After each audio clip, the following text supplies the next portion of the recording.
I don't know. For me, I think there can't be, because where could we have then evolved from? How would that process have begun? But then, as a... So you say that you can't have something from nothing? Yes, but then where did it come from? I don't So let's go step by step. It is only reason. You know the Christian faith that says that everything that is here must have a designer. Everything that is designed must have a designer. And then I kind of know the counterargument to this, but then where did God come from? Somebody or something must have designed God. And then like you say, oh yeah, God, he's all good, he's all powerful, he's all this, he doesn't need a designer. But that contradicts its own theory. That goes against its own. But that would be on a way where, and I'm just going to say this and let carry on, but that would be on a platform where you're saying that God was created, because if you didn't say that God was created, then in that sense he would be the creator, but we would then say God is the first and the last, but has no beginning or end. But then to even comprehend that, you need to start understanding, like going back to the basics. For me, just to throw that sentence out there, it wouldn't make so much sense and it would seem like so refutable. But then if you take it back to the basics of your options of how we were created, where did you get something from nothing? Did something create itself, or was it created? And then once we get to that sort of understanding out of the three options, you would then say, okay, cool. Well then, to close all the loopholes and all that, we need to now understand who the creator is, and that would then come to that meaning where is the first and the last, but no beginning or end, and that sort of stuff. I'm going to pass it back to this guy because he's saying more bigger words than me right now, so I'm staying quiet in that. Just want to, so we can share our understanding about this reality. If it makes sense to you, it makes sense. If it doesn't make sense, we can agree to disagree. No question, if it indeed is a question, it's not asked very recently. This is a question that's been asked a long time ago, hundreds, in fact, thousands of years ago. This is a question also reported in one of our traditions of the Prophet, 1400 years ago. Like people, there will come a time when people will say, okay, you say God created this, God created that. And what they will say, okay, who created God? And there are responses to this question by our Prophet. But I want to just divert the question to come back to the question itself. You see, when we ask this question, there's underlying assumption that if we were to ask this question, then we actually answer that there is no God, in a way. Somehow people think, if you cannot answer this question, then you cannot accept that there is a God, and you have to disprove and God exists. They don't follow one from the other. It just shows, okay, this question needs to be answered. Okay. Now let's go back to the question. We know a question, to be a question, it has to have two essential attributes. Sorry to be technical. Two essential attributes. It has to have potential answers, and it should be free from inherent contradictions. If it doesn't have an answer, then it's not a question. It has to be something that has potential answers. Okay? So that question, if it indeed is a question, has to have potential answers.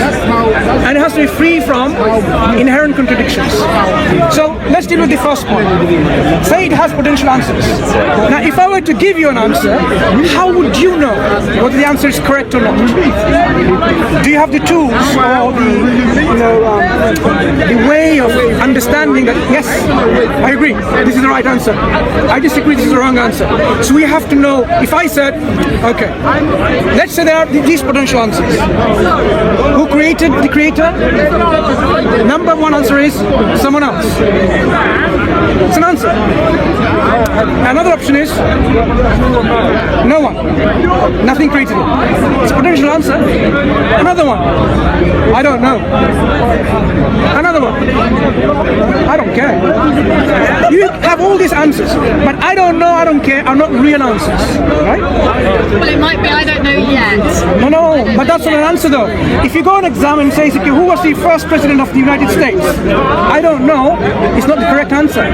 It's simply you don't know the answer, but there is a right answer. Yeah. So to our question, something else created it, or no one created it. These seems to be two binary answers where it's either or.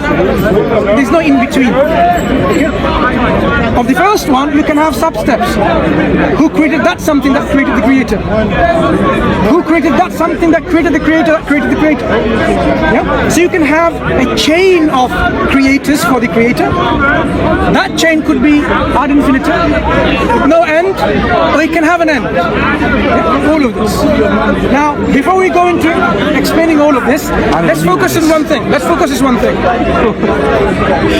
The question itself is loaded with many assumptions. I'll tell you why it's assumptions, and it's loaded with inherent contradictions. That is why we shouldn't even answer the question, because it's not a question. Okay. Why do I say this? It is saying, who created the creator? Meaning what? You are assuming there is something else who exists, who has the power, and who can create, and that creator was created and had a beginning. So if we are not able to qualify our assumption, okay, prove that that creator had a beginning, prove that their time exists, prove that there's another creator that exists or potentially exists that can create this creator. All of this we can't, because these are based on assumptions. It's like asking, who's the father of Santa Claus?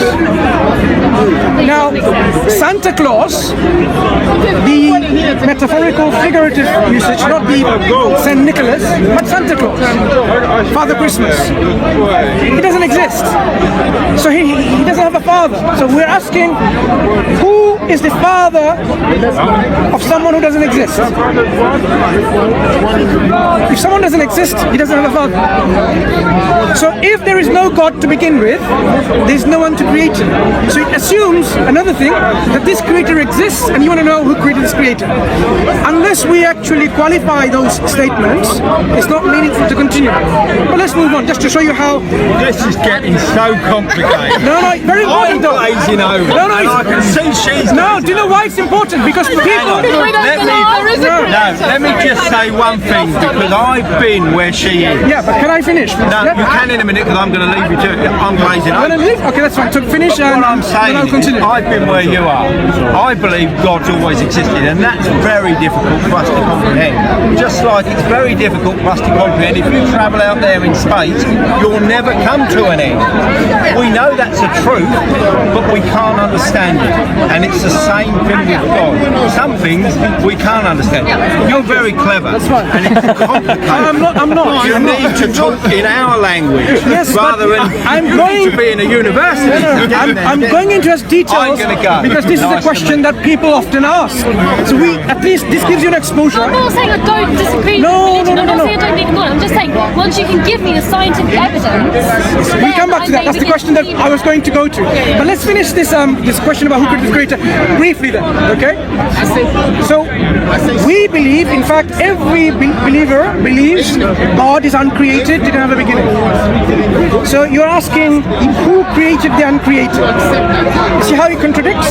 It's like saying, if I were to ask you a question, don't look at the sun. How many legs does the sun walk upon? 5 or 6? I've asked you a question. What would be the answer? That's not the question I asked. You are answering a question which is, does the sun have any legs?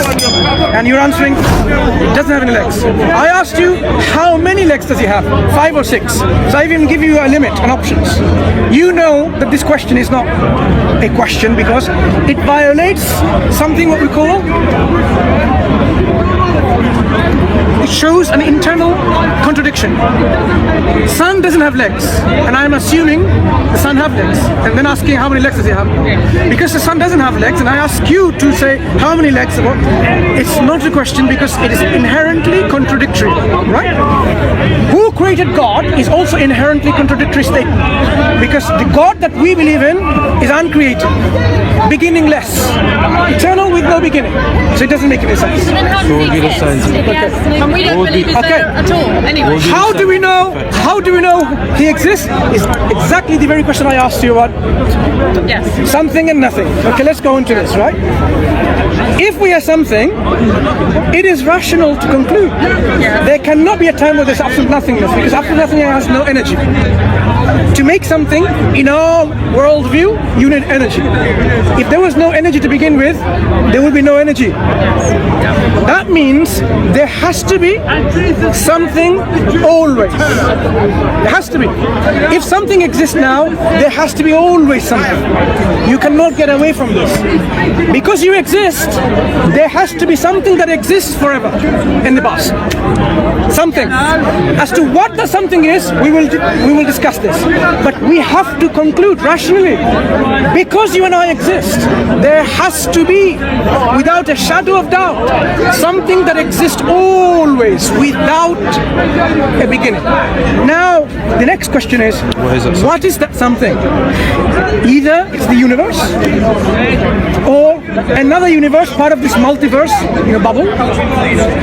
So one gives you another universe. You know how they explain the multiverse? It's like a bubble and then it comes from one from the other and so on. Always exists.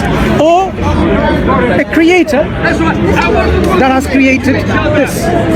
In terms of how many creator there is, if there's a concept of creator, you can actually narrow it down to one creator. And that's the example I gave you earlier on. Something else created this creator, something else. Okay, let me just go through this anyway on this. So at least we are on the same race, right? If our universe was created by creator A, who was created by creator B, A was created by B, B was created by C, and it goes on, right? So let's deal with this. If it goes on forever, this universe will never come into existence. Do you know why? It's something called infinite regress. You can look this up, you can read about it more. I'm sure you have read about it, but let me explain how in a simple way. You are the librarian, you've got books in your bag. Now I want to borrow the book from you. I have infinite number of people in front of me. Infinite number of people. So all the people in front of me have to borrow the books from you first before I borrow my personal book from you. Would I be able to borrow the book from you ever? Because there are infinite number of them. So if there were infinite number of creators before our universe, each creating one or other, our universe will never come into existence, will never be created. Never. This creation will never take place because there's more creator to create first. Since it is impossible to have infinite number or chain of creators, that means that chain is finite. That means there is a creator prior to whom there is no one else. That creator has to be the eternal creator with no beginning. Because if there was a beginning, who began? Another one, it goes on. Hold on. Keep it brief. Do you follow so far? I don't agree. But do you follow so far? You don't have to agree or disagree, but do you follow so far? Right. So the fact that we exist, it is rational to conclude if there is a creator, there will be a creator who has no beginning. Some might say, but there could be more than one creator. Again, this is not rational. Let me give you another example why there cannot be more than one absolute eternal creators. Do you drive? Right. Suppose now I change your car and there's two steering wheels, two controls of clutch and gear and brakes, left and right. You sit on the left and I sit on the right. You want to go to the north and I want to take the car to the south. I don't listen to you, you don't listen to me because I'm independent. And you're independent too. Where's the car going to go? It's not going to go wherever you want to take it. It shows that if someone or something is absolute, you cannot have more than one absolute because there will be chaos like this. If there's more than one creator of our universe, we're absolute, all powerful, all knowledgeable, there will be chaos. One of them says, oh, I like this one, I want to live for another 100 years. Other one says, I don't like this guy, you die now. What's going to happen to him? Does he live for 100 years or does he die? Chaos. So there can only be one absolute creator. So monotheism is only rational, not polytheism. This is in brief. Only monotheistic beliefs, who believes in eternal creator with no beginning, is the rational belief. You asked about evidence. So let's go from rational understanding to scientific. What kind of evidence will satisfy you that the creator exists? Proof, like the same proof that there is that of evolution of the Big Bang. There's proof that there is evolution of the Big Bang, scientific proof. So I want kind of the same equivalent for proving that God exists. Evolution is presumptive.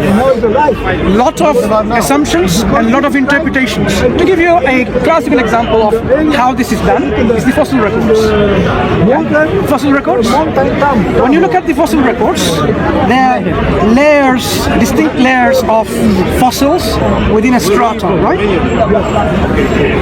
Do we know that the top strata came from the bottom?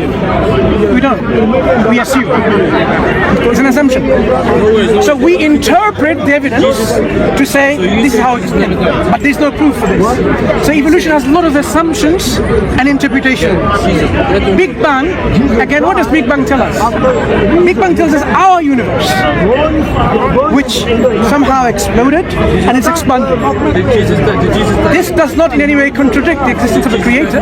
The creator can create this universe, and this is how the nature of our universe is going. In fact, this is what the Quran is explaining about the universe. That God created this universe when everything was one piece, and there was a separation, and then God is expanding the universe. Are you saying that God created the universe then? He did. Just like a yes or no answer? Yes. But then how can you prove? Okay, so let's say there is a creator. How can you prove that the creator of the universe is God? How do you know he's not somebody else? You're just assuming. You don't have to call him God if you don't want to. If it's a creator, then it's a creator. Yeah, you don't have to call But he him just God. said that he believes that the creator is God. So I'm going based on what he's saying. How about going step by step? We can rationally conclude there's a creator of our universe. Jesus. This is a creation, there's a creator. The next question to ask is, Jesus. whatever this creator is, Jesus don't want to know. what are the characteristics and attributes and qualities of this creator? Number one, this creator of our universe possesses energy. Jesus. Without energy, nothing, right? I want to die for you. Possesses I energy. don't want to die. We said this creator possesses energy, has energy, Okay, there we go. is one and Why absolute. did Jesus say, Yeah? Ilahi, Ilahi? If this creator is one and absolute, beginningless, this creator cannot have, some kind of lineage.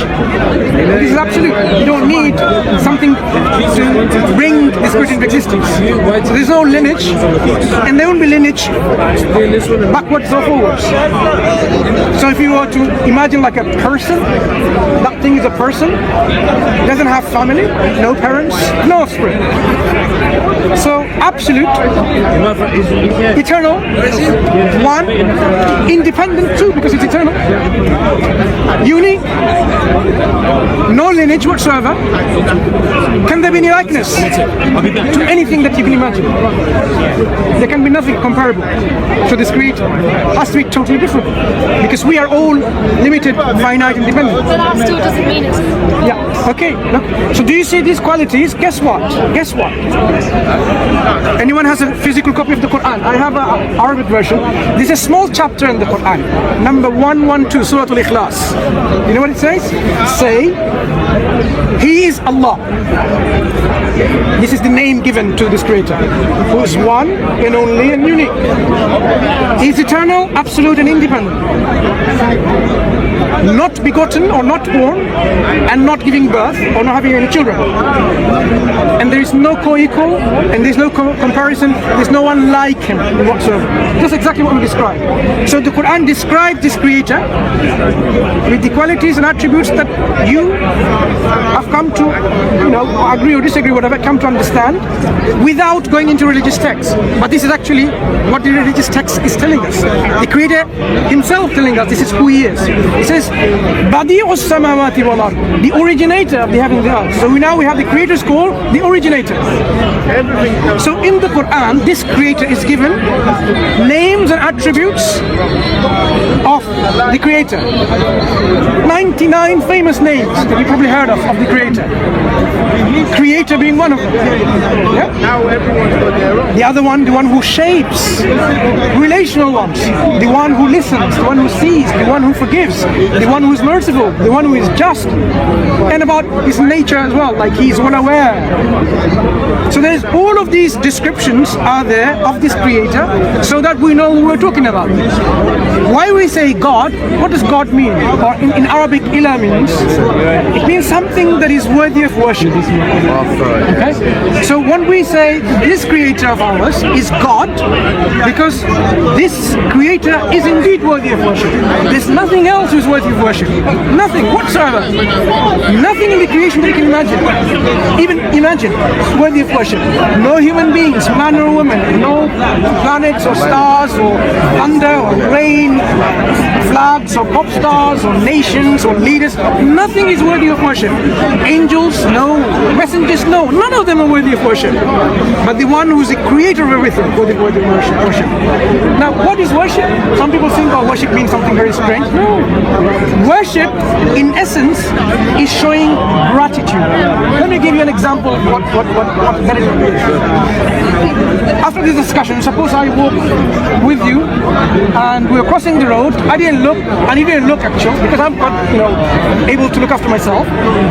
And then I got run by a car. Both of you realize, you stopped the car, whatever that ambulance came, you went.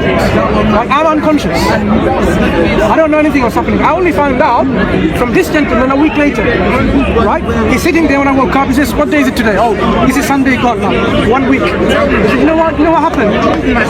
When you got run over, by a car. That's why I feel good, right? And what happened is this, these two ladies, they took you to the hospital. And then they were there with you very, very long time. They visited you every day. What happened was this, you were bleeding. So much blood, you needed blood transfusion. And this is not the UK we're talking about. We're talking about another country where there's no blood available. There was no blood available, no blood bank. You said, check my blood. This local hospital, and your blood matched. You gave me blood to save my blood. So I am still on the intensive care. My kidneys are failing. One gone, two gone. Both of my kidneys are gone. They haven't got dialysis facilities. So all my other organs are going to one by one go off. You said, take one of my kidneys. You gave one of your kidneys. Look, you only met what? Half an hour? You gave me one of your kidneys, and then slowly, with the blood transfusion, I became stable, settled. I was still unconscious. A week later, you go, because you have to go, right? So you went, and this gentleman visited me, and then he's describing all of this. So now, you've come to visit me. What would be my natural response when I see you next time? Should be thank you. It's not because you wanted somehow thanks and flowers or chocolates. No, you did it because you are kind, you are merciful, who you are. Yeah? Because of who you are, you did this out of your own free will, out of your own compassion and mercy and your character and your person. My natural response is not to say, I didn't want it, get lost, whatever. No, it should be at least, thank you for what you've done. Thank you. Grateful. Be grateful to you. When we say worship to a creator, is to be grateful for everything the creator has given us. Given us life and the means to sustain the life. The air that we breathe in, the water that we drink, the food that we consume, everything. Not one kidney, two kidneys, and a whole system. Digestive system, respiratory system, cardiac system, neural, everything there. Shouldn't I be grateful? I was grateful to you, and then one will give me everything, I shouldn't be grateful. That's why we say it's a natural response of the creation to show great gratitude and gratefulness to the creator. And that's what I mean, God is worthy of worship, and we show our worship. And of course we do worship the way our creator is happy with, and our creator has shown through prophets and messengers. That's the way we do it. So when we kneel down on the ground and put our forehead on the ground, that is showing our utmost humility. You know how people in the olden times used to bow down to the king? What are they doing? Saying you are great, you are powerful. They're paying some kind of homage. God is the king of all kings. Yeah? He is the greatest. We should be bound down to him in this kind of surrender and servitude and submission. That yes, you know. We're not saying we disagree with that at all, we're just saying we don't believe. I mean, I think you've explained why you believe in God, why you think He is present very eloquently, and I can completely see that you have got a very reasoned argument to support your views. And I respect that. Yeah, absolutely respect your point of view. We do not believe there is an existence of God. I can see how your arguments all come together beautifully to support your point of view. And I've listened, and yeah, I completely agree how what you're saying supports your view. But our view is that there is no God. You're entitled to your view. What we are only discussing is the reasons or the basis of why we believe what we believe. So I've just shared you the basis of why Muslims believe. And I can completely follow your thought process, and yeah, I can understand how all of that pieces together to form your faith. Yeah, I can understand it completely what you said. It doesn't change my mind because I'm coming at it from a different point of view. You have to believe in the basis that you have. Yeah, so absolutely. Is there any chance you can share your basis? Why you believe what you believe? Yeah, we would love to. Yeah, we love Well, I don't believe in God. I do believe in evolution. I don't think we have all the answers at all in evolution, and I'm probably not educated enough to be able to put forward all the different views. But I think science is based on assumptions. It's based on what we know at the moment. That view may well change as more evidence is discovered or as more theories are presented, and our views on evolution change over the years. But you see, evolution is just a part of the reality, according to the scientific understanding. So before things or animals or creatures or organisms evolved, there was matter to begin with. Yeah. So the question is still meaningful to ask. Yeah. Where did that come Did the matter exist always? Yeah. And you asked that, and I said, I don't know the answer to that. But then, we don't know the answer to everything, and I accept we don't know the answer to everything. There are some questions that we're yet to answer, which is why we keep exploring. But there are some questions we have to ask and examine based on rationality, rather than the scientific methodology, because science is limited in its scope. How great science is, Islam was never anti-science, anti-technology, has always been science and Islam, religion has been sisters. In fact, the most of the contributions that came from the Islamic civilization in the 7th century, first few hundred years, is what we now see the fruits of. Like the contributions of other civilizations, the Greeks and the Romans, the Hindus and the Persians, they all contributed. But at one point Islam contributed on its own. So you mentioned some of them, algebra, trigonometry, chemistry, optics, physics, you name them. They did not, miss a discipline. This is what I'm talking about. Whether it's pharmacy or hospitals, everything. What made them do that is because what the Quran is encouraging them to do. Go and see how God originated the creation. Go and explore. Go in the earth and see how God created the universe or originated everything. In the earth. Some people think it means just go travel along the earth. The words are used actually fil earth. So it possibly also inside the earth, and we are going inside the earth to explore and examine and discover a lot of things. Or go into the space and find out. So God is constantly encouraging Muslims, and that's why they were able to contribute all of this. So Islam is never anti-science, and based on what we understand by science, it is still limited in its scope. Why? Because it is dealing with a particular reality based based on, sure, based on a methodology. Okay? It has a method called the scientific method. So, for example, would science ever be able to answer the question rather, is she the most beautiful woman? Are you the most beautiful woman on this earth? Do you think science will be able to answer this question? I think it's a relevant question. It is a question, but science would not be able to answer that question because of its scientific methodology. This question goes, or it actually lays outside the realms of scientific questioning. Things like there are many questions which science cannot deal with because it is dealing with something else, empirical evidence, observations, making inference from them. So when it comes to about this universe at the beginning or not, when you have no evidence, you can still go into the rational inquiry, like we have done earlier on. And then you say, based on our rational examination and inquiry, this is the most appropriate answer which we can accept. I do hear what you're saying. Just like you said, we don't completely agree. Like, I agree with some stuff you say, and I agree with some of it. I'm just saying that's just not the You have some, I'm sure you have different views. And, okay, it's nice to meet you. It's all right.